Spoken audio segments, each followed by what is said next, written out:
पिछले 6 महीनों में मेरे को क्या क्या हुआ, कैसी कैसी तकदीर के मारे सहनी पड़ी। यह सोचकर इस समय विचार आता है कि राम जी ने मेरा यह जन्म ही ये सब भोगने के लिए ही मुझे दिया होगा।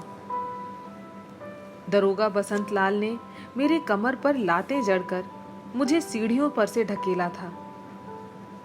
इस कमर में हाथ डालकर बसंतु मास्टर कभी ये कहा करते थे कि तुम्हारी यह कंचन सी काया अपने अंगों से लिपटाकर मुझे लगता है कि सब कुछ मिल गया।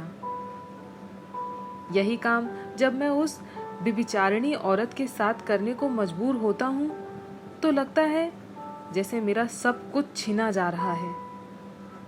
नाली के गंदे पानी का आचमन करना और गंगा जी के निर्मल नीर के आचमन में जो भेद है वही तुम में और तुम्हारी मालकिन में है।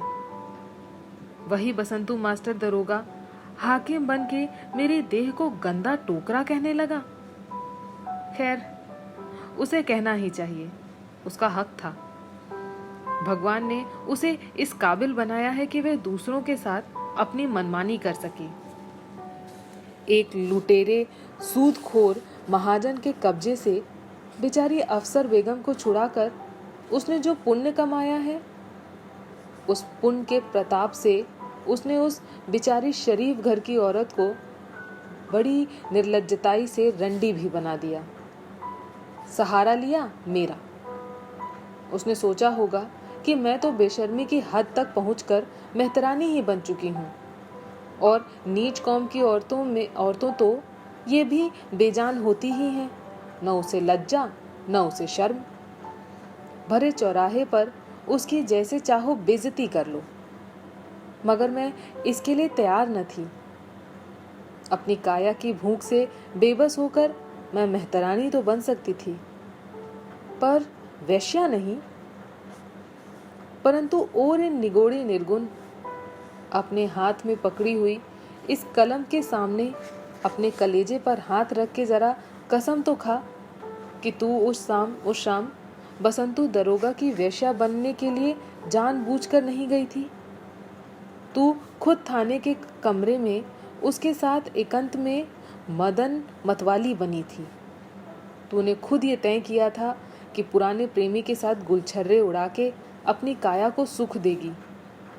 तू अपनी काया का सौदा करके उससे अपनी पुरानी शराफत की हैसियत खरीदने के लिए गई थी। तेरे मन में भी कुछ कम पाप नहीं था। हाँ, कबूल करती हूँ कि मन में यह पाप जरूर था, पर मैंने यह कभी नहीं सोचा था कि वह 2 मजबूर औरतों के साथ एक साथ गली की कुतिया बनाकर अपने आप को उन कुतियों का मालिक बनाएगा। मेरे को ये मजबूरी ऐसी लगी कि जैसे मेरे रोए रोए को सुइयां चुभ हुई जा रही हूँ। काया का जो सुख लेने देने गई थी वह सुख मुझे इस कीमत पर लेना देना कबूल नहीं था। वो शराफत भरी हैसियत जो मैं अपने पुराने ओहदेदार प्रेमी से पाने गई थी, मुझे इस कीमत पर मंजूर न थी। मेहतरानी की हैसियत वेश्या से कई लाख गुना ऊंची है। राम जी ने मुझे बचा लिया। मैं कैसी भी हूँ, पर अपने मोहना की होने वाली संतान की माँ हूँ।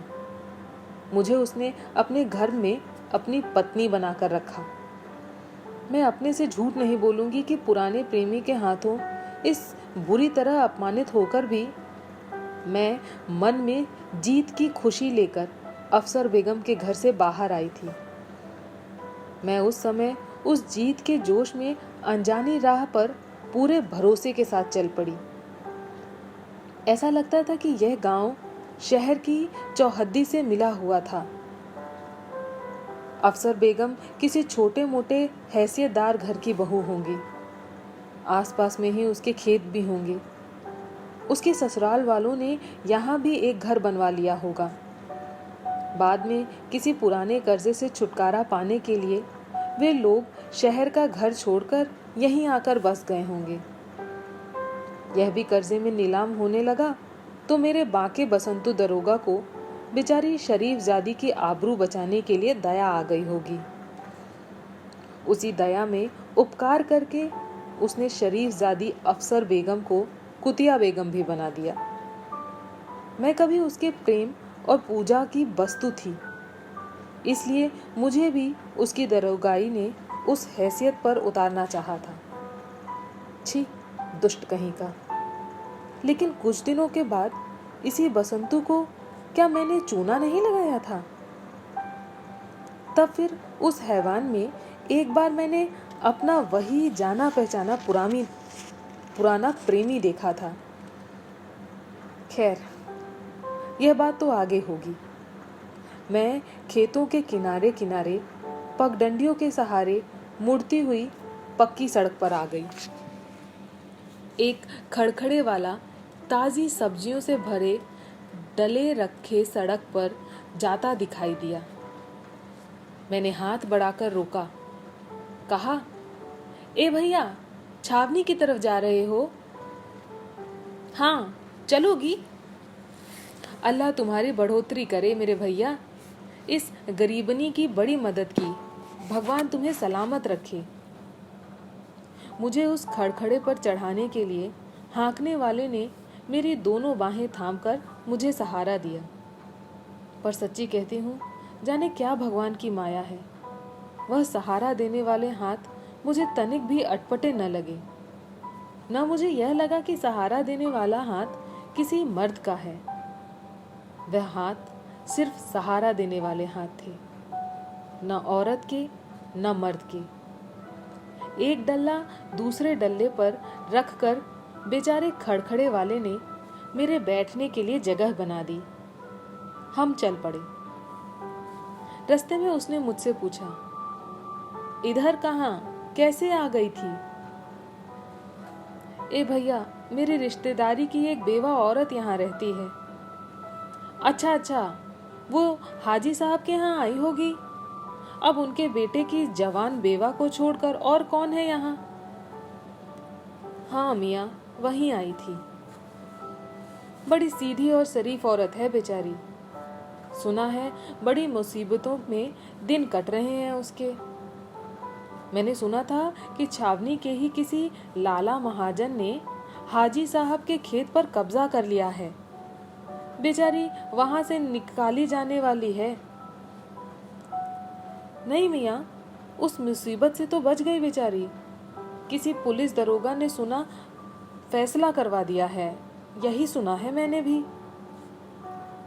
ये छावनी में नया दरोगा जो आया है, वो सुनते हैं बड़ा भला आदमी है, गरीबों की मदद करता है। अभी 4 रोज पहले की बात है, मोहना डाकू की टोली ने ये सामने वाले गुड़िया मऊ की बस्ती में डाका डाला था। उसमें जितने गरीब गुरबों की झोपड़ियां उजड़ी थीं, वह सब छावनी में रहने वाले आलू के गोदाम वाले लाला से पैसा दिलवा के कल ही खड़े खड़े बनाने का ऑर्डर दे दिया। शरीफ आदमी है बेचारा, अल्लाह उसका रुतबा बुलंद करे। मोहना डाकू का नाम सुनकर मेरे मन की दुनिया डोल गई। पूछने को जी चाहा पर हियाव न पड़ा। खड़खड़े वाले की बात पूरी हुई तो कुछ पल सन्नाटे के बीते। आखिरकार मुझसे रहा न गया, पूछ ही बैठी, किसने डाका डाला था भैया? मोहना वहीदा का शागिर्द है। अभी कुछ ही महीने हुए साला छावनी से भागा था, बैंड मास्टर और उसके लौंडे का कत्ल करके।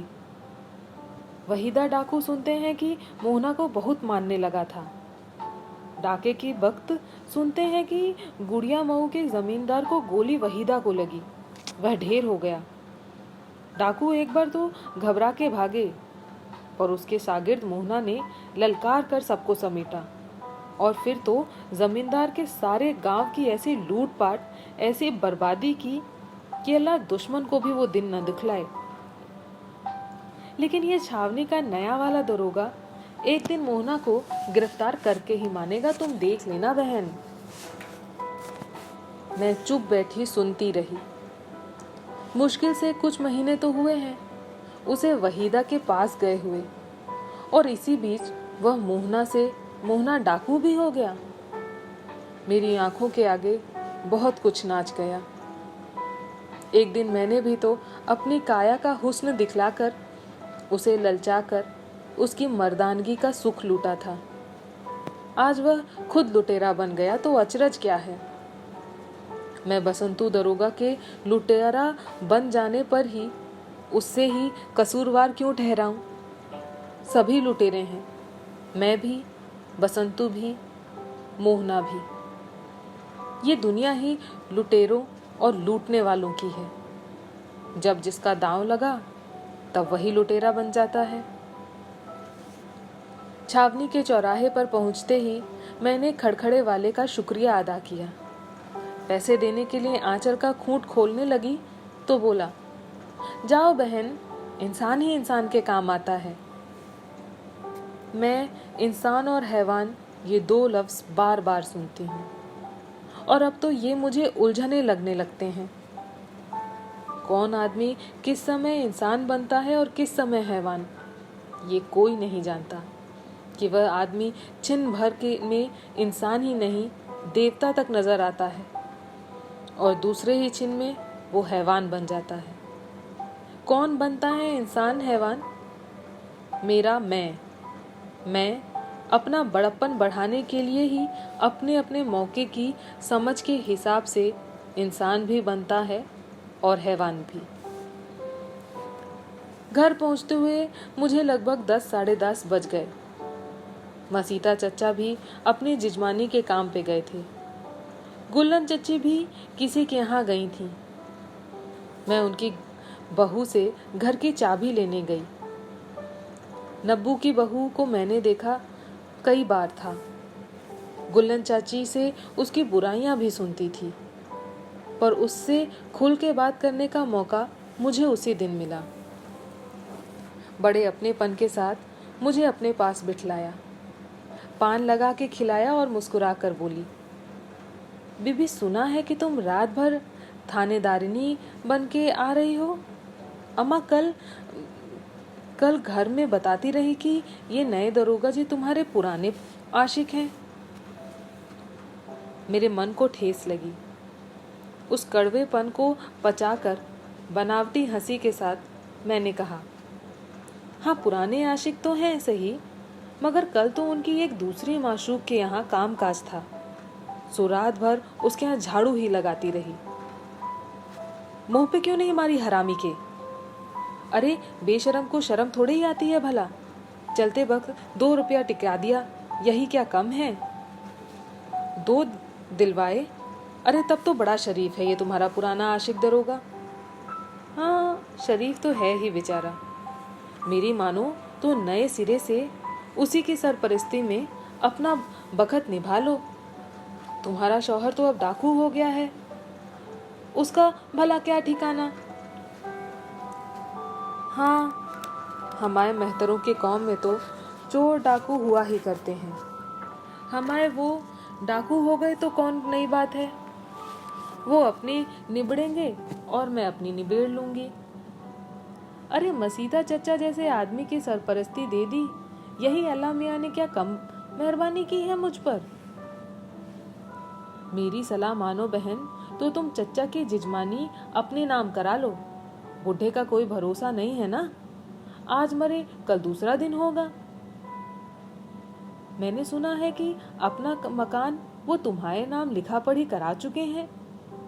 बल्कि मैं तुमसे झूठ नहीं बोलूंगी, हमारे वो तो तुमसे इस बात से बहुत नाराज हैं। तुम ना आती तो ये घर उनको ही मिलता।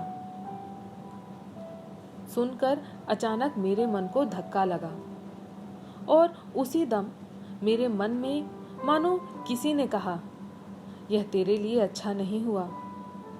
पर मैं भला कर ही क्या सकती थी। खैर ताली लेकर घर आई। घर की थोड़ी झाड़ पोछ की, नहाई धोई, खाना बनाने बैठ गई। घंटे 1.5 घंटे के बाद गुल्लन चाची आई। मैंने देखा उनका चेहरा उदास था। मुझे देखकर एक बार मानो मजबूरी से हल्के से मुस्कुराई और फिर धीरे धीरे अपनी अकड़ी हुई काया को ढील देते देते अंत में धम्म से बैठ गई। मैं उतने समय आटा मांड रही थी चूल्हे पर दाल चढ़ी थी। मैंने पूछा, चच्ची आज तुम बड़ी थकी हुई सी लग रही हो, तुम्हारा चेहरा भी उतरा उतरा सा है, क्या बात है? चच्ची बैठी हाँफ रही थी। रुक रुक कर कहा, अब तो ये मनाती हूँ बहुरिया कि भगवान मुझे जल्द ही अपने घर बुला ले, जिया नहीं जाता अब मुझसे। कहते कहते उनकी आंखें छलछला उठी। मैं समझ गई कि अपनी बहू की कोई तीखी बात सुनकर आ रही हैं। पूछा, क्या बात है चच्ची, क्या हुआ? कुछ नहीं, सब कर्मों का भोग है।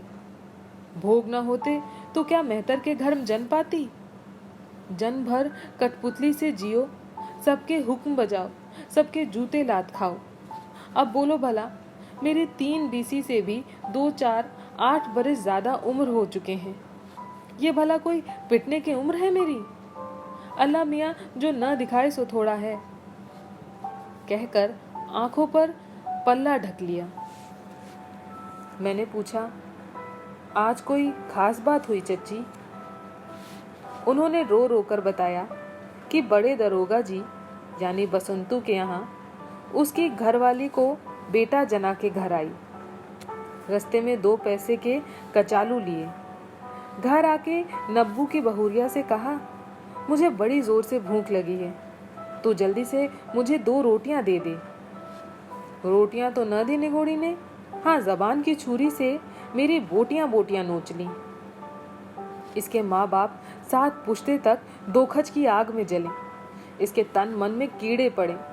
बहुत कुछ कोसा कोसी कर डाली। मुझे ऐसा लगा कि उन्होंने कोई बहुत लगती हुई बात कही होगी, जिससे सास बहू में मार पीट तक की नौबत आ गई। मैंने इतनी देर में दाल की बटलोई चूल्हे से उतारकर तवा चढ़ा दिया। हाथों से रोटी पोने लगी। एकाएक मन में न जाने क्या चकल्ला सूझी कि मैंने सोचा, देखो तो सही, रोटी बनते देखकर इनके चेहरे पर दुख के साथ कुछ सुख भी आ रहा है या नहीं। मुझे बड़ी तसल्ली हुई कि उनके आंसू अब सूख चले थे। केवल कोसा कोसी की गर्मी ही बाकी रह गई थी। इंसान का मन भी भला कैसा होता है कि तनिक सी आस बंधते ही तोस पा जाता है। चच्ची जानती थी कि मैं पहले उन्हें ही पका के खिलाऊंगी। तवे पर रोटी चढ़ते उनके कोसने भी बंद हो गए। देह में फुर्ती आई। फैली टांगे मोड़कर पालथी बन गई। बैठने में भी सधाव आ गया। एकाएक रोना कोसना भूल सहज प्यार भरी आवाज से मुझसे पूछा, कहो रात कैसी गुजारी रानी? मैं कल शाम को ही बुलावे पर उनके यहाँ पहुंच गई थी। लड़के बोले तो सभी जानते हैं, पर हाकिमी चोचले बहुत हैं। तुम्हारे चहेते की सुहागिन तो बड़ी नखरीली है भाई। 2 लड़कियों के बाद यह तीसरा लड़का आज क्या जना है कि सास, चचिया सास, फुफिया सास, सारे घर की दलेल ही बुलवा दी हरामजादी ने। और मेरी तो पूछो ही ना। शाम को दर्द उठा सो बुलवा लिया। मैं गई, रात भर वहीं रही, न खाया न पिया। अरे एक पान तक को तरसा दिया हरामियों ने। ये सरकारी हाकिम बड़े ही कंजूस मक्खी चूस होते हैं। गांधी महात्मा सच्ची कहते हैं कि गरीबों का खून चूसती है सरकार। एक रोटी तवे से उतार कर घी में डाली, दूसरी तवे पर गई। मैंने उठकर एल्युमिनियम की कटोरी उठाई, दाल परोसने लगी। चच्ची के मुंह से आसीसें निकलना शुरू हो गई। खुदा तेरे ऊपर मेहरबान हो बिटिया, जैसे बुरे दिन देख रही हो वैसे ही सोने के दिन भी देखो। मैंने कल बड़े दरोगा के ही घर सुना कि परसों नरसों तक मोहना ने गुड़िया मऊ में डाका डाला था। सुना बड़ा माल लूट कर ले गया है। बड़े दरोगा और जाने कितनी गारद गई, पर ढूंढ न पाई मोहना को। घी से रोटी निकाल कर झाड़ी, फिर थाली में रखी और कहा, सुना तो मैंने भी है चच्ची। हो सकता है इस नाम का कोई और डाकू भी हो। 4 महीनों से कोई ना समझ आदमी तो बड़ा डाकू नहीं बन सकता। दोने से थोड़े कचालू निकाल कर थाली में रखे, फिर उतावली में गरम रोटी का कौर तोड़ती हुई बोली, देखो बहुरिया, तुम्हारे दिए अन्न का कौर मेरे हाथ में है, झूठ नहीं बोलूंगी। अपना मोहना ही है। वहीदा डाकू मारा गया तो मोहना का खून खौल उठा। उसी ने आड़े वक्त में डाकुओं की कमान संभाली तो सरदार बन गया। मैं दरोगा जी के यहाँ से सब सुन के आई हूँ। इन बातों से मेरा मन भारी हो गया। सोचने लगी कि इस जंजाल से छूटकर अब कहीं दूर ही चली जाऊं तो भला है, लेकिन कहाँ जाऊंगी और क्या करूंगी ये समझ में ही नहीं आता।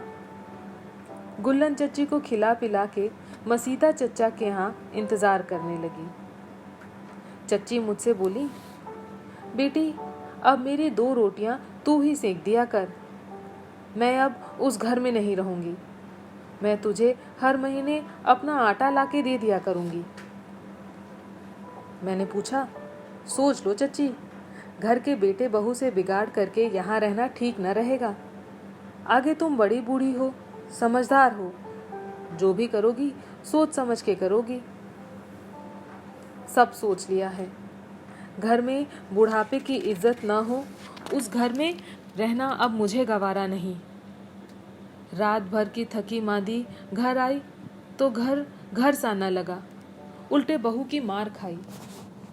जाने मुझे क्या सूझा कि बिना सोचे समझे एकाएक ही कह बैठी, तुम यहाँ खुशी से रहो चच्ची, मैं तो अब चली ही जाऊंगी। अरे कहाँ? जहाँ मेरी किस्मत और राम जी मुझे ले जाएं, वहीं चली जाऊंगी। क्यों?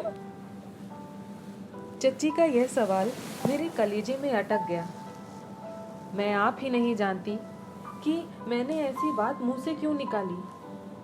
मेरे मन में ऐसी क्या बात थी जो इस तरह से फूट निकली।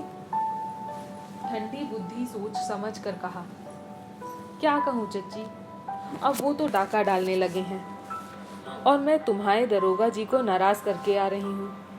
आए दिन वो मुझे सताने आएंगे, मुफ्त की बदनामी होगी और तुम लोगों को जो हलाकानी होगी सो अलग से। इसलिए मैं चली ही जाऊंगी। अरे पर जाओगी कहाँ? यह तो समझ में नहीं आता। सोचती हूँ कांग्रेस दफ्तर के जाके बल्लम टेरों में अपना नाम लिखा दूं तो जेल चली जाऊंगी। अल्लाह जाने तुम्हारा क्या हो क्या ना हो, जवान औरत की बड़ी खराबी होती है बहुरिया। मैं भला क्या जवाब देती। थोड़ी देर बाद मसीता चच्चा आ गए। जब से मैं यहाँ आई हूँ उन्हें रोज नहला देती हूँ। उस दिन जब उठी थी तो चच्चा खुद ही बाल्टी लेकर भरने चले गए। मैंने देख लिया। शर्मा के माफी मांगी और बाल्टी लेकर घूंघट काट कर पानी भरने चली गई। लौट कर जब आई तो शायद गुल्लन चच्ची उन्हें मेरा यहाँ से जाने का इरादा बतला चुकी थी। मुझे देखकर बोले, बहू, तेरी गोद में जो ये बूढ़ा बेटा किस्मत में आ पड़ा है, उसे क्या लावारिस बना के चली जाओगी? मेरा क्या होगा? नहीं नहीं, मैं तुझे कहीं नहीं जाने दूंगा। तू कहीं की नहीं जाएगी। वादा कर मुझसे कि तू कहीं नहीं जाएगी। आप नहा खा लें चच्चा, बाद में बातें होंगी। ये गुल्लो जो तुम्हारे सामने बैठी है, इसने मुझे बतलाया कि दरोगा जी से तुम्हारा कुछ झगड़ा हो गया है। मैंने कुछ चिढ़कर कहा, पहले तुम नहा लो चच्चा, बाकी बातें सब बाद में होती रहेंगी। रोटी खाते खाते मसीता चच्चा एक बार फिर रोने लगे। बरसों बाद तेरी बदौलत घर में चूल्हा जला। तू चली जाएगी तो इस बुढ़े को भला कौन इस तरीके से गरम गरम पानी में नहलाएगा? कौन मुझे गरम गरम खाना खिलाएगा? अब तुम खाते हो कि नहीं चचा? मेरे गले में निवाला नहीं उतर रहा बहुरिया। तेरे बिना तो मैं जीते जी ही मर जाऊंगा। तू मुझसे वादा कर कि मेरे जीते जी तू कहीं नहीं जाएगी। अच्छा, ठीक है। अब तुम खा लो चचा। और जो चुप नहीं होगे तो राम कसम अभी के अभी ही मैं घर छोड़कर चली जाऊंगी। चचा चुपचाप खाते रहे, धीरे धीरे आंसू ढरकाते रहे। इतनी देर में गुल्लन चच्ची फर्श पर पड़े पड़े खुर्राटे लेने लगी। मेरे मन में सचमुच बहुत बड़ा बवंडर उठ रहा था। कल जब मैं शाम को बसंतू के सामने पहुंची थी तो कैसे हंस हंस के उसने मुझे डाकू की रंडी कहा था। हरामी की औलाद ने डाकू की माशुका होने के कारण ही मेरा गाल कितनी बेरहमी से काटा था कि चेहरे से उसके दांतों के दाग अभी तक नहीं मिटे। रात में शराब के नशे में दो दो मजबूर शरीफ औरतों को अपने अगल बगल लिटाकर उसने अफसर बेगम के सामने मेरा मजाक उड़ाया था कि इस बामन लौडियों को न जाने किसका किसका धर्म मिला है। नौकर, कहार, गुरखा, अदाई, गदाई और अंत में मेहतर को भी न छोड़ा। तभी देखो एक मैं हूं कि इससे पुराने दिनों का प्यार अब तक निभा रहा हूं। ये साली देखने में ही भोली भाली है। अफसर बेगम कैसी घिना के मुझे देखने लगी थी।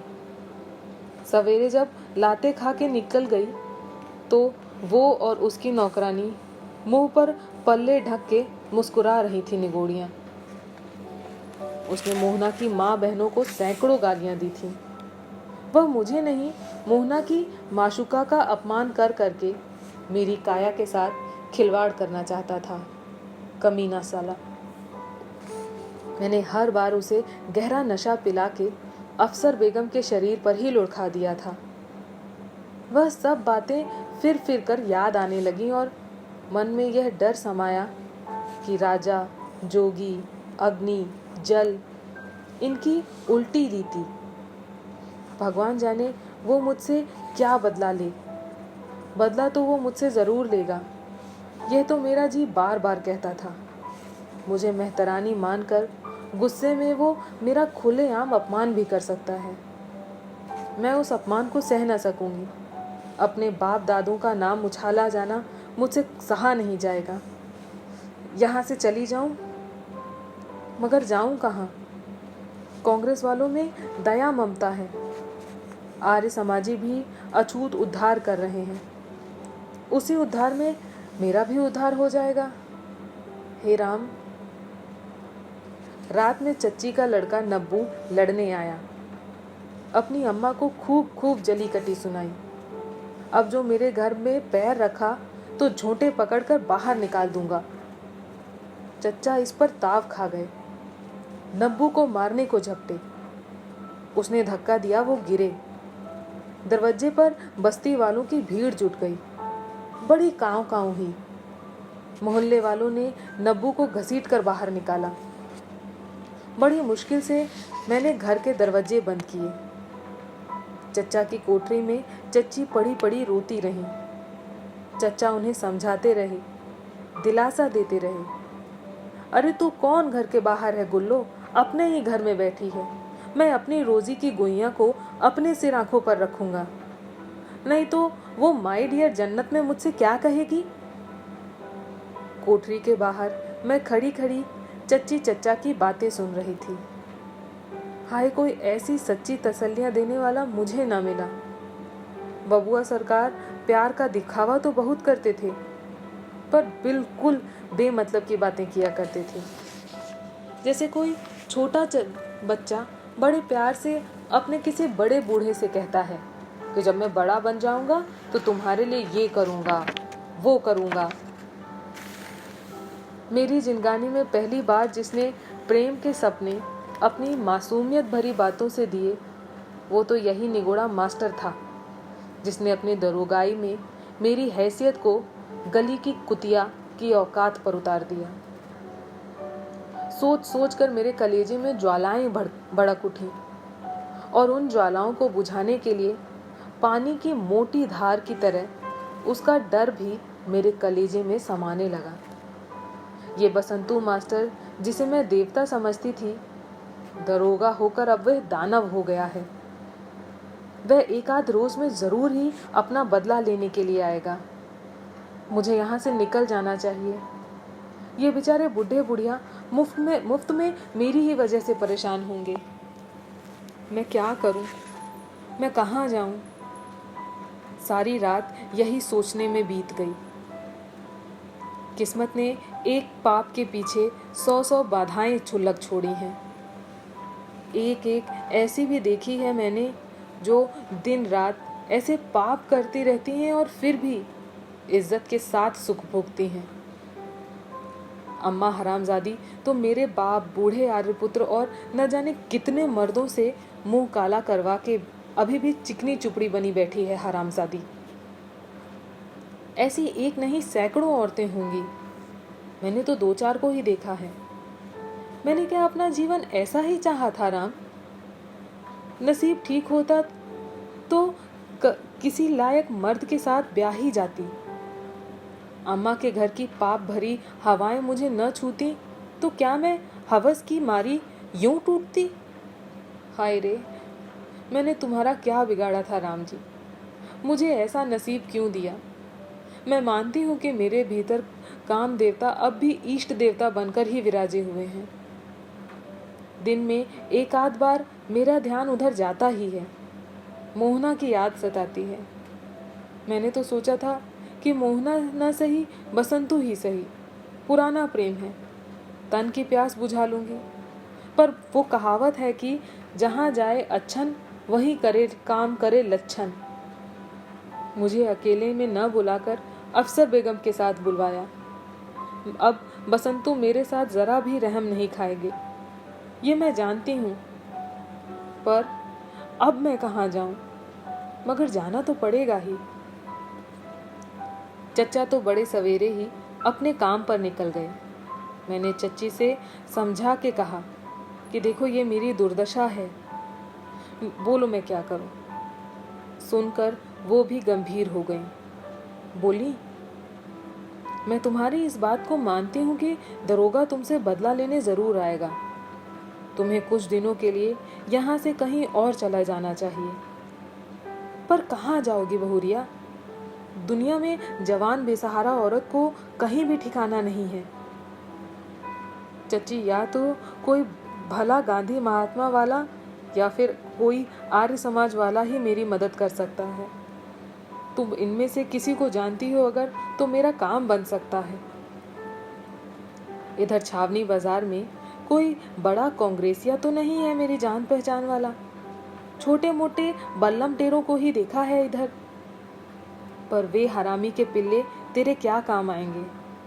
हाँ, आर्या सभा वाले एक महाशय जी को मैं जरूर जानती हूँ। हमारे मोहल्ले में वही पहली बार उपदेश देने आए थे। उन्होंने अपना घर आर्या सभा को दान दे रखा है और आप गेरुआ पहनने लगे हैं। मगर एक बात है, बीबी उनकी बुढ़ापे में भी नजर बहुत सच्ची साफ नहीं है। जैसे भी हो चच्ची, मैं बड़ी सफाई से निभा ले जाऊंगी, मगर इस राक्षस से मेरी रक्षा तो हो जाएगी। ये करा दो चच्ची, मैं तुम्हारा बड़ा उपकार मानूंगी और चच्चा को भी समझा लेना। गुल्लन दाई लगभग 2-3 घंटे के बाद आई। उनके साथ स्वामी वेद प्रकाशनंद भी घर पधारे। वो स्वामी जी जरूर थे, उम्र में भी मेरे उस नसीबों वाले जले बूढ़े आर्यपुत्र के बराबर ही थे। गेरुआ पहने थे मगर रेशमी कपड़ा, आंखों में सुरमा अंजा था और पान सिगरेट के भी अच्छे शौकीन नजर आते थे। मैंने स्वामी जी को अपनी अनोखी कहानी गढ़ गढ़ के रो रो के सुनाई कि कैसे मुसलमान इक्के वाला मुझे रेल के स्टेशन से मेरे अपने बताए ठिकाने की बजाय मुझे एक मस्जिद में भगा के ले गया। वहाँ उसने मुझे 2-4 लोगों ने मेरी इज्जत लूटी और फिर मुझे एक मुसलमान रंडी के हाथों बेचा। उसने मुझे ज़बरदस्ती कलमा पढ़ा के मुसलमान बना दिया। जब वहाँ के भोग न भोगी तो इस बेचारे मोहना के साथ भाग गई। अब डाकू उस बेचारे मोहना को पकड़ ले गए। मेरी झंझटी जीवन नैया फिर से मझदार में डूबने लगी है। दरोगा मुझसे बदला लेने पर तुला हुआ है। मैं आपको पिता मानकर आपसे सलाह लेना चाहती हूँ कि क्या करूँ, कहाँ जाऊँ, कैसे अपना धर्म बचाऊँ। मैंने ऐसा नाटक रचा, ऐसे रो रो के स्वामी जी के चरण छुए कि मुझे तसल्ली देने के लिए बड़े बूढ़े की तरह भोले भाव से स्वामी जी ने मेरी काया को छुआ और सहलाया। मेरे सिर पर रखा उनका हाथ तसल्लियां देते देते मेरे गाल मींजने लगा। पीठ थपथपाते हुए कहीं और भी दबाव डाल देते। ये सारे तमाशे याद करके मैं आज भी अपने मन में खूब हंस रही हूँ। बूढ़ा स्वामी लेक्चर देने में बड़ा धाकर था। देख देखाव में गोरा चिट्टा, रोबीला, आवाज भी बड़ी रोबीली, थोड़ी बहुत अंग्रेजी और नागरी भी पढ़ा हुआ था। मुझसे बोला, मैं तुम्हें शरण दूंगा, लेकिन यहाँ से छिप के चलो। मेरे साथ चलोगी? देवी तो दरोगा तुम्हारा पता ठिकाना आसानी से मिल जाएगा। मैं सोचता हूँ कि ये बुढ़िया तुम्हें जो चौमुहाने वाली जेम्स कंपनी के पिछवाड़े शंकर के मंदिर में इस समय चुपचाप छोड़ आवे, तो मैं तुम्हें वहाँ से अपने वेद मंदिर में ले जाऊंगा। वहाँ तुम्हारी ऐसी ही और 2 औरतें हैं। मैंने उनका उद्धार किया है, तुम्हारा भी उद्धार करवा दूंगा। मैंने यही किया। गुल्लन चच्ची स्वामी जी को लेके बाहर गए और मैंने अपने गहने रुपए फिर से कमर में बांधे और चलने के लिए तैयार हो गई। फिर मैंने सोचा, आखिरी बिरिया चच्चा के लिए 4 रोटियां पका के धर जाऊं। लौटते में चच्ची को पैसे दे दूंगी। बाजार से कुछ सब्जी, सालन, कलेजी, कचालू वगैरह लाके मेरे चच्चा को खिला देंगी। उन्हें तसल्ली दे देंगी। उनके जैसा सच्चा आदमी मैंने नहीं देखा। रोटियां पोते पकाते 1 घंटा तो बीत ही गया। स्वामी तब तक बस्ती में ही कहीं घर जाकर सबके हाल चाल ले आए थे, और जब लौट कर जा रहे थे तो उन्हें मसीता चच्चा मिल गए। वे उन्हें लेकर फिर घर आए। दलान में खड़े होके उन्होंने चच्चा से कहा, देख मसीताराम, तूने इस देवी को शरण दी है। मैंने इसे कुछ उचित सलाहें दी हैं। ये दोनों स्त्रियां अभी तुम्हें सब बतला देंगी। जैसा ये लोग कहें वैसा करो, ये मेरा आदेश है। चच्ची स्वामी जी के गली के नुक्कड़ तक छोड़ने गई। तब तक चच्चा को भला चैन कहाँ, मुझसे पूछ ही लिया, स्वामी जी क्या कह गए हैं? मेरी तो कुछ भी समझ में नहीं आया। मैंने सब बातें बतला दी। दरोगा जी से बचना इस समय बहुत जरूरी है, इसलिए इस समय घर से जा रहे हैं। मसीता चच्चा को काठ मार गया, पर कुछ बोले नहीं। मैंने ही उन्हें अपनी और मरी हुई रोजी चच्ची की कस्में खिला खिला कर नहलाया धुलाया, खाना खिलाया। तब तक चच्ची भी आ गई। मैंने दोनों को गरम गरम रोटियां खिलाई। खुद ही घूंघट काट के नुक्कड़ वाले हलवाई की दुकान से 4 पैसे का पाव भर दही लाई और उसमें नमक मिर्च डालकर दोनों बूढ़े बूढ़ियों को खिलाया, और आप भी 2-4 कौर जस तस ढेल लिए और उस घर से विदा ली। राम जी जानते हैं, मैं कभी अपने बाप से बिलग होके इस तरीके से नहीं रोई होंगी जिस तरीके से मसीता चच्चा के सीने से चिपक कर रोई थी, और वे भी ऐसे ही रोई थी। दोपहर ढलने से पहले ही मैं मेहतर जन्म से छूटकर शंकर जी के मंदिर में आ गई। चच्ची भी विदा लेके चली गई। थोड़ी देर बाद स्वामी वेद प्रकाशानंद अपनी काली सफेद दाढ़ी फहराते हुए आए और मुझे अपने पीछे पीछे वेद मंदिर ले गए। मैं घूंघट काढ़ी थी। यह स्वयं उन्हीं का मकान था जो उन्होंने आर्य समाज को दान दे दिया था।